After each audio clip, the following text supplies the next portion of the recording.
Hello and welcome back. In this guide, we'll explain our hybrid workflow.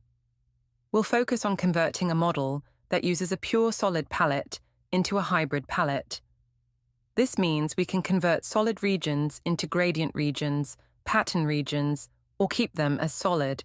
You can mix all technologies on a single texture.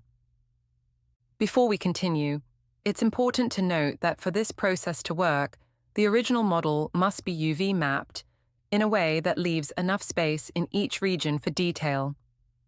If a region is mapped to just a single pixel, adding a gradient won't be possible.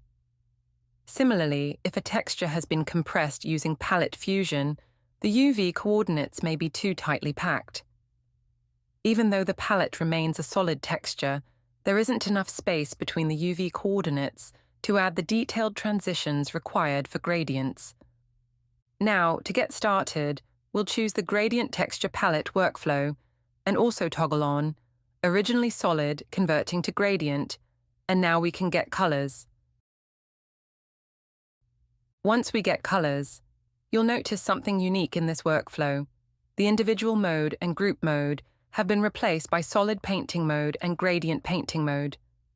This is because the model has been processed to fully utilize both the Solid Painting and Gradient Painting technologies.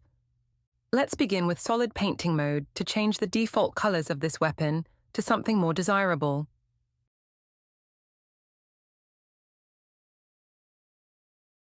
Next, we'll switch to Gradient mode and override the solid regions with gradients.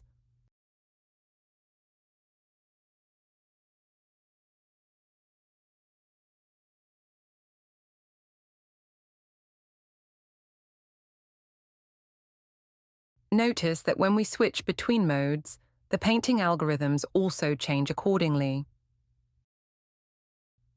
And finally, let's add some patterns. We can do this by using the random patterns functions. One thing to keep in mind is that this model is not optimized.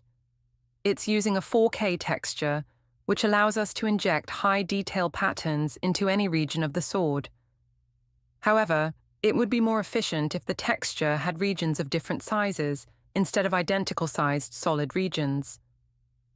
This way, we could map large surfaces of the model to larger regions and smaller surfaces to smaller regions, resulting in similar quality but with a smaller texture size. This is something to consider when initially creating the model in external software like Blender or Maya. If you plan to add details beyond solid colors using Colorize, optimizing the UV mapping is crucial.